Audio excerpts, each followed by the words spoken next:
අශ්නික සිල්වට wedding එකකදී වෙච්ච දේ ඔයාලත් දැක්කද?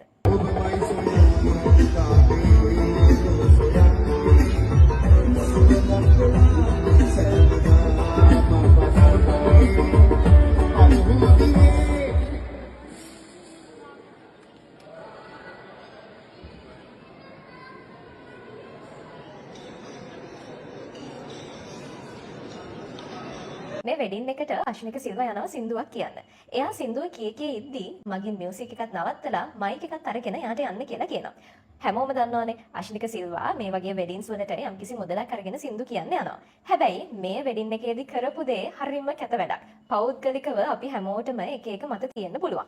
පෙලක් අය අශ්නික සිල්වට කැමති වෙන්න පුළුවන්. පෙලක් අය අශ්නික සිල්වට අකමැති වෙන්න පුළුවන්. හැබැයි ආරාධනා කරලා වෙඩින් එකකට ගෙන්නගෙන වෙඩින් එකේ සින්දු කී ඉද්දී මෙච්චර මිනිස්සු ගොඩක් ඉස්සරහා ඒ මනුස්සයව අපහසුතාවයට පත් කරපු එක නම් ඇත්තටම අන්තිම සෞත්තු වැඩක්. ඒ විදිහට අපහසුතාවයට ලක් කරන්න නම් මේ මනුස්සයාට වෙඩින් එකට ඉන්වයිට් නොකර ඉන්න තිබ්බා. මොකද බලෙන් ඇවිත් සින්දු කියන්නේ නැහනේ. බලෙන් ඇවිත් සින්දු කියනවා නම් ලංකාව පුරාම තියෙන වෙඩින්ස් වලට අශ්නික සිල්වා යන්න ඕනේ. හැබැයි එහෙම නැහනේ. එයා මොකක් හරි ආරාධනාවක් ලැබුණොත් තමයි එයා යන්නේ. පෞද්ගලිකව අපි හැමෝටම එක එක විදිහේ අදහස් තියෙන්න පුළුවන්. සෝෂල් මීඩියා වල ගත්තත් අශ්නික සිල්වට කැමති පිරිසක් ඉන්නවා. හැබැයි ඊට වඩා ඉන්නවා අකමැති පිරිසක්. අපි ඒක පිළිගන්නවා. පෞද්ගලිකව මටත් යම්කිසි අදහසක් තියෙනවා. හැබැයි ඒ කොහොම වුණත් පිරිසක් ඉස්සරහා මේ විදිහට අශ්නික සිල්වම නෙමෙයි මොන මනුස්සයව වුණත් අපහසුතාවයට පත් කරන එක නම් හරිම වැරදි වැඩක්. මිනිස්සු කොච්චර උගත් වුණත් මිනිස්සුන්ට කොච්චර දේවල් තිබ්බත් මිනිස්සු කොච්චර දක්ෂ වුණත් මිනිස්සු ළඟ හරිහමන් ක්වොලිටිස් නැත්තම් ඇත්තට මේ මනුස්සයාගේ වැඩක් නැහැ. අන්න ඒ විදිහේ ක්වොලිටිස් පිරිහිච්ච අවස්ථාවක් තමයි මෙන්න මේක. අල කොච්චර ලස්සනට ඔයාගේ වෙඩින් එක ගත්තත් වැඩක් නැහැ.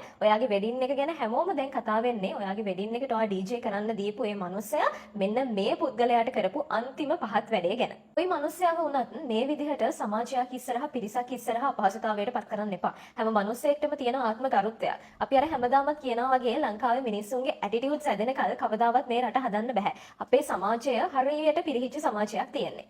තමන්ගේ පෞද්ගලික අදහස මොනවා වුණත් මේ මිනිස්සයා සින්දුව කියන්න පටන් ගත්තා නම් අඩුම තරමේ මේ සින්දුවවත් ඉවර වෙනකල් ඉන්න තිබ්බා. සින්දුව මේ මිනිස්සයා කියාගෙන යද්දී මේ විදිහට මගින් නතර කරා කියන්නේ හරිම සෞත්තු වැඩක් හරිම කැත වැඩක්. ඔයා මේ වීඩියෝ එක බලනවා නම් ආයෙමත් මේ වගේ වැඩ කරන්න එපා. ඒ වගේම තමයි කෙනෙක්ව අපහසුතාවයකට පත් කරන්න නම් කවදාවත් ඔයාගේ තැනකට ඒ කෙනාට ආරාධනා කරන්නත් එපා.